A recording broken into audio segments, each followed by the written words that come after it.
চলিব এমজি আন্দ্রাকার নাম পরিবর্তন করা ন চলিব এমজি আন্দ্রাকার নাম পরিবর্তন করা ন চলিব জাতির পিতা মহাত্মা গান্ধীর নাম পরিবর্তন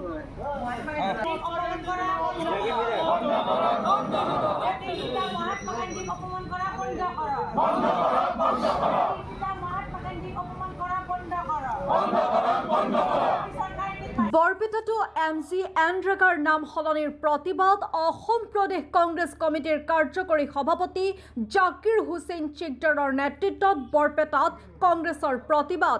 কেন্দ্ৰীয় চৰকাৰে মহাত্মা গান্ধীৰ ৰাষ্ট্ৰীয় গ্ৰামীণ নিয়োগ নিশ্চয়তা আঁচনি এমজি এনৰেগাৰ নাম সলনি কৰাৰ প্ৰস্তাৱৰ বিৰুদ্ধে জাকিৰ হুছেইন চিকদাৰৰ নেতৃত্বত কংগ্ৰেছৰ বহু কৰ্মী সমৰ্থক আৰু জিলা কংগ্ৰেছৰ সভাপতি ৰাজীৱ হকে প্ৰতিবাদী কাৰ্যসূচীত অংশগ্ৰহণ কৰে। প্ৰতিবাদকাৰীসকলে হাতে হাতে মহাত্মা গান্ধীৰ ফটো লৈ শ্লোগান দি চৰকাৰৰ এই সিদ্ধান্ত প্ৰত্যাহাৰৰ দাবী জনায়।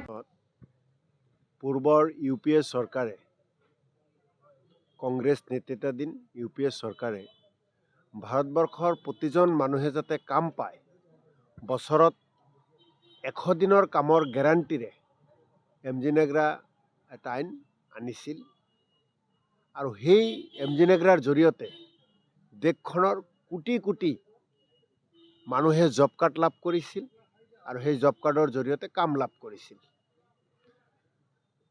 ভাৰতবৰ্ষৰ ইতিহাসত কেন্দ্ৰীয় চৰকাৰে যিখিনি পদক্ষেপ লৈছে স্বাধীনতাৰ পিছৰে পৰা আজিৰ তাৰিখ পৰ্যন্ত কেইটামান অন্যতম কথা বা অন্যতম আইন বা দেশবাসীৰ কাৰণে যিখিনি চৰকাৰ এখনে উপহাৰ দিয়ে তাৰে ভিতৰত অন্যতম হৈছে এমজি নেগ্ৰা আইন, অন্যতম হৈছে ফুড ছিকিউৰিটি বিল। প্ৰতিজনে খাদ্য পাব লাগিব। গতিকে জব কাৰ্ডৰ জৰিয়তে শ্ৰমিকসকলক কাম দিবলৈ নৰেন্দ্ৰ মোদী ডাঙৰীয়াই যেতিয়াৰ পৰা দেশৰ প্ৰধানমন্ত্ৰী হৈছে, দিল্লীত বিজেপিৰ নেতৃত্বত যেতিয়াৰ পৰা NDA চৰকাৰ হৈছে, তাৰপিছত দেশৰ শ্ৰমিকসকলে জব কাৰ্ড হোল্ডাৰে 100 দিনৰ কাম নাপায়। এমজি নেগ্ৰাৰ নামত বাজেট কমাই দিছে। নৰেন্দ্ৰ মোদী ডাঙৰীয়া আহি এমজি নেগ্ৰাৰ নামত যিখিনি বাজেট দিব লাগে, যিখিনি ধন ৰাজ্য চৰকাৰসমূহলৈ দিব লাগে, এই চৰকাৰে কমাই দিছে।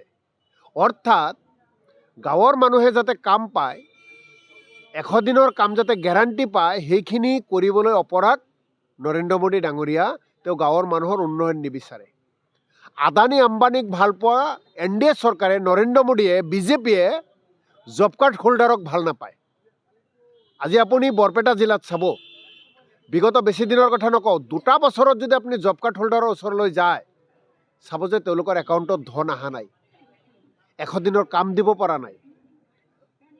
যি সময়ত জব কাৰ্ড হোল্ডাৰক কাম দিয়াৰ কাৰণে ব্যৰ্থ হৈছে নৰেন্দ্ৰ মোদী ডাঙৰীয়াৰ চৰকাৰ, যি সময়ত জব কাৰ্ড হোল্ডাৰে প্ৰতিবাদ কৰিব লগা হৈছে, যি সময়ত বাজেটত ধনৰ অভাৱ হৈছে নৰেন্দ্ৰ মোদী ডাঙৰীয়াৰ এমজি নেগ্ৰাৰ নামত, সেই সময়ত এমজি নেগ্ৰাৰ নাম পৰিৱৰ্তন কৰি বেলেগ এটা নামকৰণ কৰি তেওঁলোকে জাতিৰ পিতা মহামানৱ মহাত্মা গান্ধীক অপমান কৰিছে। মহাত্মা গান্ধীয়ে কৈছিল, জাতিৰ পিতাই কৈছিল, গাঁৱৰ উন্নয়ন হ'লেহে দেশৰ উন্নয়ন হ'ব। যিটো গ্ৰাম স্বৰাজ, সেই গ্ৰাম স্বৰাজৰ আন্দোলন কোনে আৰম্ভ কৰিছিল? মহাত্মা গান্ধী ডাঙৰীয়াই কৰিছিল।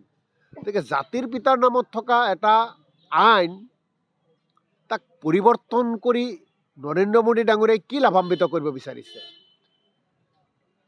নৰেন্দ্ৰ মোদী ডাঙৰীয়াই ভাবে যে স্বাধীনতা আন্দোলনত ভাগ লোৱা প্ৰতিজন মহান ব্যক্তিৰ নাম ইতিহাসৰ পৰা মুছি পেলাব লাগে।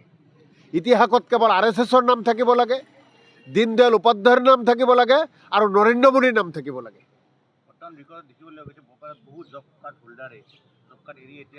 জব কাৰ্ড এতিয়া মানুহে বাদেই দিলে। জব কাৰ্ডবিলাক এনেকুৱাভাৱে বাকচত ভৰাই থৈছে, তাতে আপোনাৰ মকৰাজাল লাগিছে। জব কাৰ্ডত মকৰাজাল লাগিছে। হিমন্ত বিশ্ব শৰ্মাৰ ৰাজ্য চৰকাৰে কেন্দ্ৰীয় চৰকাৰৰ পৰা এমজি নেগ্ৰাৰ নামত ধন আনিব পৰা নাই আৰু এই ৰাজ্য চৰকাৰেও দিব পৰা নাই। গতিকে জব কাৰ্ড হোল্ডাৰৰ লগত প্ৰতাৰণা কৰি আছে চৰকাৰে, তেওঁলোকক বঞ্চিত কৰিছে। গতিকে আমি মহাত্মা গান্ধী ডাঙৰীয়াৰ প্ৰতি নৰেন্দ্ৰ মোদী ডাঙৰীয়াই যেটো অপমানমূলক কাম কৰিছে তাৰ তীব্ৰ বিৰোধিতা কৰিছোঁ। আৰু যেতিয়ালৈকে এম জি নেগ্ৰা এই আইনখন বাহাল নাৰাখে। যি আইন পৰিৱৰ্তন কৰিছে তেওঁলোকৰ সংখ্যা বেছি, তেওঁলোকে সংসদত সেইখিনি কৰিব পাৰে, কিন্তু আজি ৰাইজে, ভাৰতবৰ্ষৰ ৰাইজে, অসমৰ ৰাইজে বেয়া পাইছে।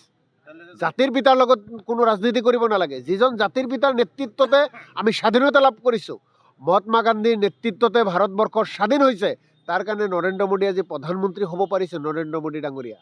আৰু তাৰপিছতে সেইজন ব্যক্তিৰ লগত প্ৰতাৰণা, সেইজন ব্যক্তিৰ লগত চল চাতুৰি। তাৰমানে কি বিচাৰিছে যে পৰৱৰ্তী আহি থকা নৱপ্ৰজন্মই, আহি থকা নিউ জেনেৰেশ্যনে সকলোকে বাদ দি কেৱল নৰেন্দ্ৰ মোদীৰ নামে মনত ৰাখিব লাগিব? হয়, নৰেন্দ্ৰ মোদীৰ নাম মনত ৰাখিব। এজন ব্যৰ্থ প্ৰধানমন্ত্ৰী হিচাপে ভাৰতৰ ইতিহাসত জিলিকি থাকিব নৰেন্দ্ৰ মোদীৰ নাম। কলা চিহাৰীৰে লিখা থাকিব নৰেন্দ্ৰ মোদীৰ নাম। যিমান কাম কৰিছে, কোনো কামেই ভাৰতক উন্নয়ন দিব পৰা নাই, ভাৰতবাসী শান্তি পোৱা নাই, ভাৰতবাসীয়ে কাম পোৱা নাই। কেৱল বেপাৰীসকলৰ লগত তেওঁৰ সম্পৰ্ক।